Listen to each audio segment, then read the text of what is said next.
औज़ुबिल्लाहि मिनश्शैतानिर्रजीम बिस्मिल्लाहिर्रहमानिर्रहीम। मोअज़्ज़िज़ ख़वातीन व हज़रात, अस्सलामु अलैकुम। सबसे पहले तो आपसे दरख्वास्त करना थी कि जिन दोस्तों ने चैनल को सब्सक्राइब नहीं किया, बराए मेहरबानी उसे सब्सक्राइब करें और बेल आइकॉन को प्रेस करें ताकि आइंदा भी आपको हमारी इस तरह की वीडियोज़ आपको मिलती रहें और तमाम हालात से आपको आगाही रहे।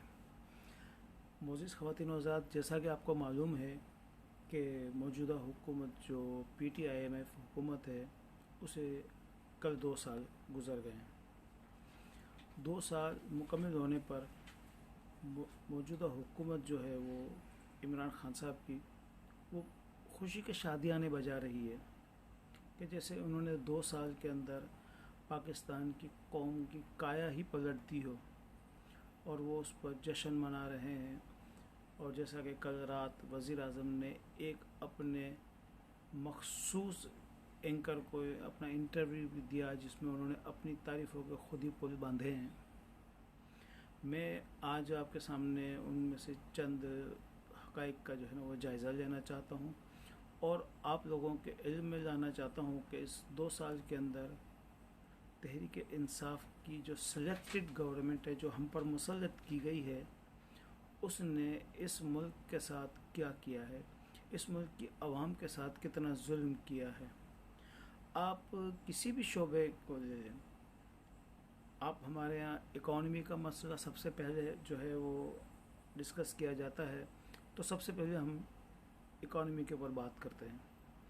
आप इकॉनमी की पोजीशन ये है कि इस वक्त पाकिस्तान की जो हुकूमत की जो कारकर्दगी है वो गुज़िश्ता 70 सालों में जितनी बुरी किसी की रही है, कभी ऐसा नहीं हुआ कि वो इस हद तक जो है मईशत गिरी हो जो इस वक्त है। पाकिस्तान -0.5 के ऊपर इस वक्त हमारी जो है ग्रोथ है, जबकि नवाज शरीफ की हुकूमत जब हमें ये हुकूमत छोड़कर गई है तो उस वक्त हमारी ग्रोथ रेट थी +5.8% पे ग्रोथ रेट था हमारा। और उस वक्त मुल्क में जो है तरक्याती बजट के ऊपर काम भी हो रहा था, ख़र्च भी हो रहे थे। जो गवर्नमेंट ने कर्ज़ लिए थे वो तकरीबन जो है वो 13,000 अरब का कर्ज़ लिया था। मोअज़्ज़िज़ ख़वातीन हज़रात, आप ज़रा इस बात पर गौर कीजिए कि 5 साल के अंदर 13,000 अरब का कर्ज़ लेकर नवाज शरीफ की हुकूमत ने हमें मोटरवे के जो है ना सड़कों का जाल बिछाया, बिजली की किल्लत जो है वो उसको जो है ना कंट्रोल किया गया। इसी से पहले 8,000 अरब का कर्ज़ लिया हमारे आसिफ अली जरदारी साहब के साथ, जो हमारे यूसुफ रज़ा गिलानी साहब और राजा परवेज़ अशरफ साहब, जिन्होंने इस मुल्क की बेइंतहा खिदमत की, जिनकी काविशों के ज़रिए कराची के अंदर बहुत सारा तरक्याती काम हुआ। ये बात तो रिकॉर्ड के ऊपर कराची के जो साबिक मेयर हैं मुस्तफ़ा कमाल साहब, वो ख़ुद भी ये कह चुके हैं कि अगर कराची की तरक्की का क्रेडिट अगर किसी को जाता है तो वो जरदारी साहब को जाता है। मर्द और आसिफ अली जरदारी साहब ने और मुस्तफ़ा कमाल साहब ने 36 महीने इकट्ठे काम किया है और सबसे ज़्यादा बजट आसिफ अली जरदारी साहब की हुकूमत ने फराहम किया कराची की तरक्की के लिए। अभी कल ही हमारे चीफ मिनिस्टर सैयद मुराद अली शाह साहब ने भी तमाम हक़ाइक़ सामने रखे प्रेस के सामने और बताया कि उन्होंने कराची के लिए सिर्फ स्पेसिफिक कराची की बात की है कि कराची के लिए उन्होंने कितने अरबों रुपए के बजट दिए हैं। अब बात बहुत सारी हमारे एंकर हज़रात जो किसी की दी हुई पर्ची के मुताबिक बात करते हैं, वो ये सवाल करते हैं सिंध हुकूमत से कि जी कराची के पंजाब के अंदर जो है वो नवाज शरीफ ने, शहबाज शरीफ ने मोटरवे कायम कर दी, इस्लामाबाद मोटर हाईवे, इसके बाद मुल्तान मोटरवे, लाहौर मोटरवे। बिल्कुल आपकी बात दुरुस्त है, इससे कोई इनकार नहीं है कि वो मोटरवे का क़याम वहाँ पर हुआ और ये बहुत अच्छा काम हुआ है। एक BRT भी बनी है, उसके बारे में किसी को भी बात करते हुए इंतहाई शर्म आती है, जिसको कहा तो था इन्होंने कि 2017 में 6 माह के अंदर मुकम्मल करके उसका जो है ना परवेज़ खटक साहब जब उस वक्त चीफ मिनिस्टर थे वो इसके इफ्तिताह करेंगे। लेकिन वो ख्वाब शर्मिंदा ताबीर नहीं हुआ। अब बात यह है कि सिंध गवर्नमेंट को ये कहा जाता है कि उन्होंने कोई मोटरवे नहीं बनाई, बिल्कुल नहीं बनाई। बात यह है कि तरजीहात की बात होती है। हमारी सिंध गवर्नमेंट की तरजीहात क्या थी? हमारे यहाँ सिंध गवर्नमेंट की तरजीहात थी तालीम और सेहत, जो ज़्यादा ज़रूरी है बनिस्बत सड़कों के। मैं सड़कों के और मोटरवे के ख़िलाफ़ नहीं बात कर रहा, और ना मैं इसके ख़िलाफ़ हूँ, और ना ही हमारी पाकिस्तान पीपल्स पार्टी इसके ख़िलाफ़ है। लेकिन जिस चीज़ की ज़्यादा ज़रूरत है उसके ऊपर काम सबसे पहले होना चाहिए। आप अल्हम्दुलिल्लाह अपना रिकॉर्ड उठा कर देखिए कि सिंध के अंदर एजुकेशन के हवाले से हमारा बजट कितना बढ़ाया गया है, और तालीम के हवाले से सिर्फ मैं अपने सक्खर शहर की बात करता हूँ। यहाँ नई 5 यूनिवर्सिटियाँ सक्खर में बनाई गई हैं, कराची के अंदर, हैदराबाद के अंदर, तो इसके अलावा है लाड़काना के अंदर है, कैडेट कॉलेज तक जो है ना वो बनाया गया है, लॉ कॉलेज बनाए गए। लेकिन ये किसी को नज़र नहीं आते, या उनको मना किया गया है कि आप इसको पब्लिक में न दिखाएं। इसी तरह सेहत के हवाले से आप NICVD का पूरे सिंध के अंदर आप देख लें कि 9 बड़े शहरों के अंदर हॉस्पिटल बनाए गए हैं। मिट्टी थरपारकर में भी, नवाबशाह, लाड़काना, सक्खर, घोटकी, जैकबाबाद, खैरपुर, इसके अलावा टंडो मोहम्मद खान में, हैदराबाद, कराची के अंदर, और इसके अलावा चेस्ट पेन सेंटर कराची के अंदर अब तक 16 चेस्ट पेन सेंटर कायम किए गए हैं। SIUT गिम्स गम्बट के अंदर जो हॉस्पिटल बनाया गया है, वहाँ हमारे यहाँ ट्रांसप्लांट होते हैं जिगर के, जो पाकिस्तान में कहीं भी सहूलत नहीं है फ्री की। ये वाहिद सूबा है जो आपको लीवर के ट्रांसप्लांट के लिए और जिगर के ट्रांसप्लांट की सहूलत मुफ्त में फराहम करता है।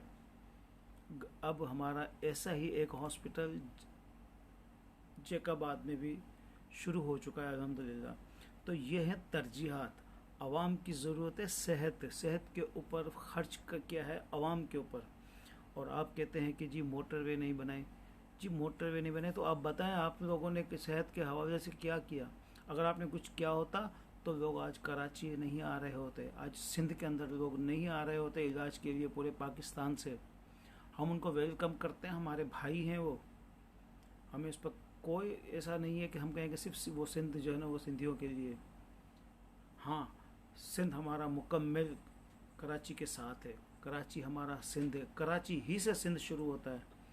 जो लोग सिंध को टुकड़े करने की बात करते हैं वो गद्दार हैं। एक बार नहीं 1000 बार कहता हूँ कि वो गद्दार हैं, और उन गद्दारों को माफ़ नहीं किया जाएगा। जो सिंध की तकसीम की बात करेगा उसके सामने खड़े होकर लड़ेंगे, और अगर मरना पड़ेगा तो हम अपनी जान भी देंगे, और सिंध को 2 टुकड़े नहीं होने देंगे किसी भी सूरत पर, किसी भी कीमत पर। हम हर कीमत अदा करने को तैयार है, ये वाज़ेह बात कर दूं। आज 19 अगस्त है, और आज पूरे सिंध के अंदर इस बात पर यकजहती के लिए हम मुजाहरे करेंगे कि लोगों को बताया जाए कि सिंध एक था, एक है और एक ही रहेगा। जो नारे लगाने वाले थे वो लंदन में जाके मर खप गए, उनको कोई आज पूछने वाला नहीं है, उनका कोई नाम लेने वाला नहीं है।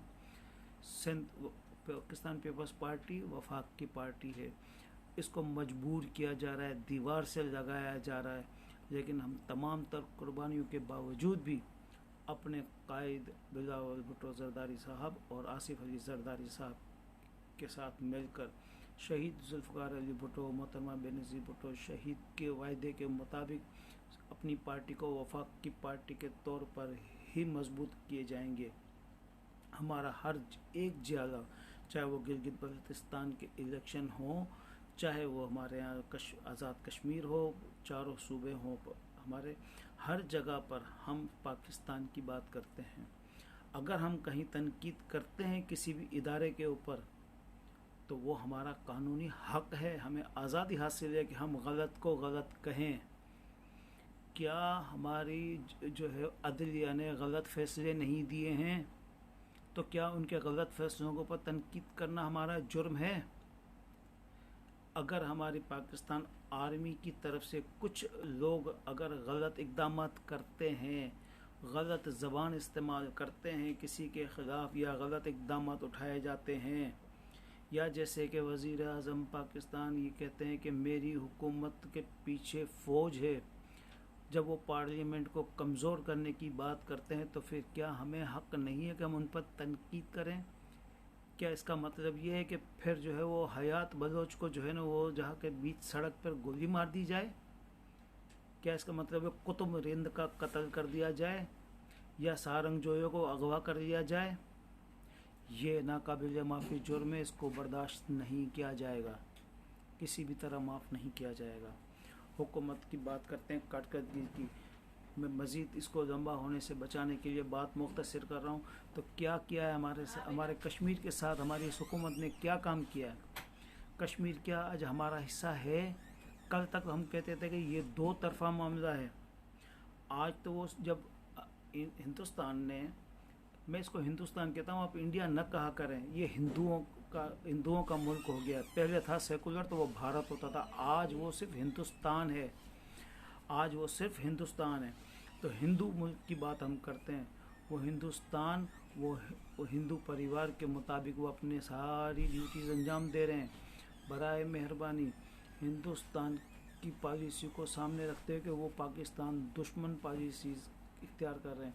लेकिन क्या हमारी वजारत खारजा ने सारी दुनिया के अंदर कश्मीर को उजागर किया? बिल्कुल भी नहीं किया। शाह महमूद कुरैशी साहब इंतहाई नाकाम तरीन वज़ीर खारजा रहे हैं।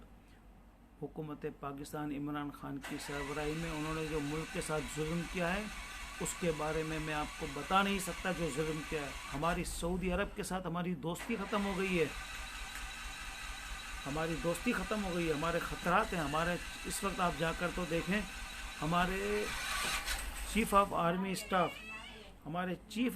स्टाफ अभी गए हैं सऊदी अरब।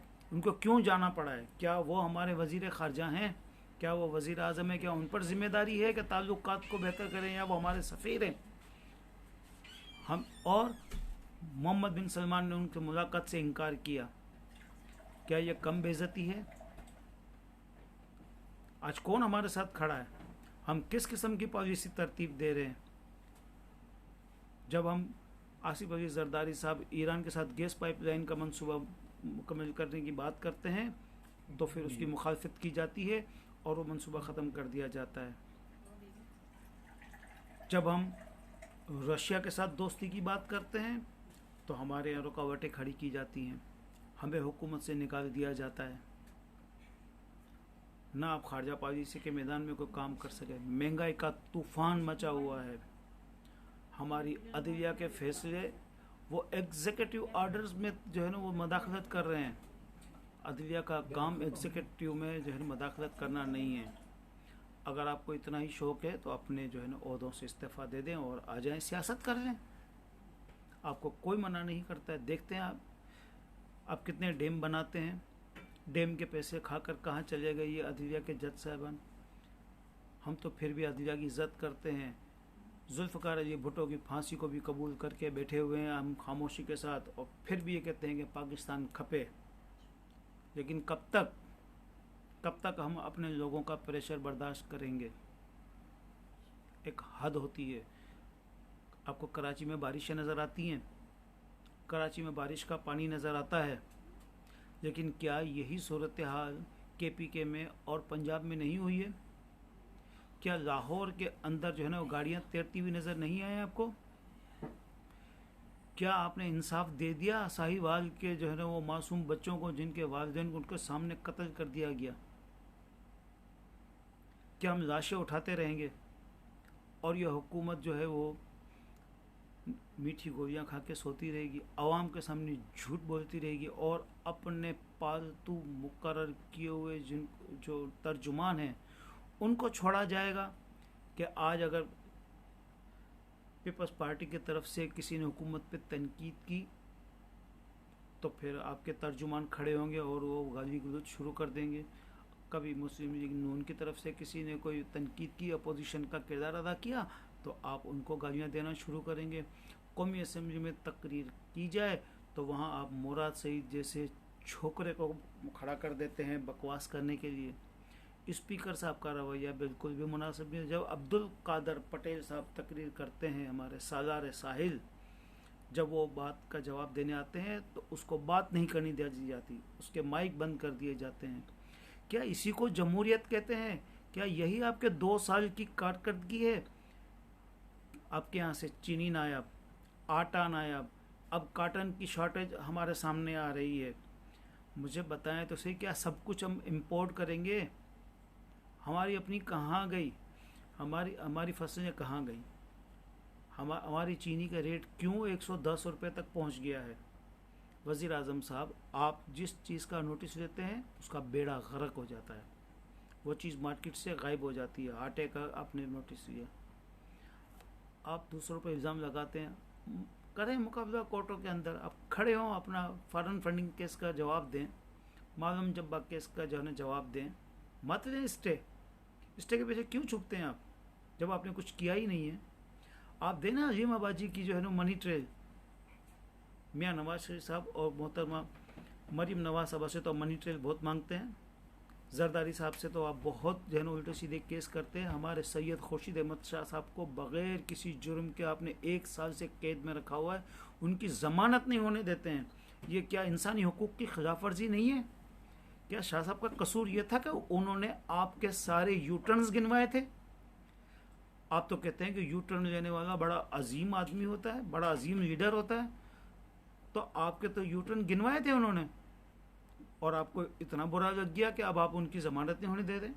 कभी जज मुकर्रर नहीं करते हैं और ना फिर कभी जो है वो आप लोग जो है किसी वकील को पेश होने देते हैं।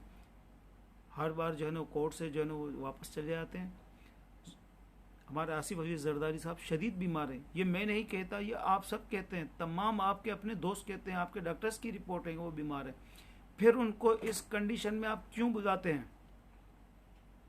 क्यों इस्लामाबाद में आप सिंध के बेटों को बुलाकर जो है ना सजाएं देने का प्रोग्राम किया हुआ है आपने? क्या आप सिंध और पंजाब में तफरीक पैदा करना चाहते हैं? क्या आप ये चाहते हैं कि हम सिंध के लोग पंजाब को गालियाँ दें? हम पंजाब को गालियाँ नहीं देंगे। पंजाबी हमारे भाई हैं, हमारे दिल के करीब हैं, लेकिन आपकी पॉलिसियाँ नफ़रतें पैदा कर रही हैं। खुदा के लिए अपने रवैये में तब्दीली लेकर आएँ, अब भी वक्त है, अभी भी आपके पास वक्त है कि रुकें और थोड़ा अपना जायज़ा लें। आज आपने साबित कर दिया है, अपनी जो प्रेस कॉन्फ्रेंस में जो रिपोर्ट आपके जो वज़ीर इत्तलात ने पेश की है उसमें आपने ये क्लेम किया है कि नेब की कारकर्दगी आपकी अपनी कारकर्दगी है। तो झूठ तो आपका वैसे आया हो जाता है जब आप ये कहते हैं कि नेब नियाजी गठजोड़ हम कहेंगे तो आप कहते हैं कि नहीं जी नेब आज़ाद है। अगर नेब आज़ाद है तो उसकी कारकर्दगी की रिपोर्ट आपने क्यों पेश की आज? बराए मेहरबानी ये उल्टे सीधे बयान के लिए सिर्फ जरताज गुल ही काफ़ी है जो ज़िया-उल-हक की सालगिरह मनाती है।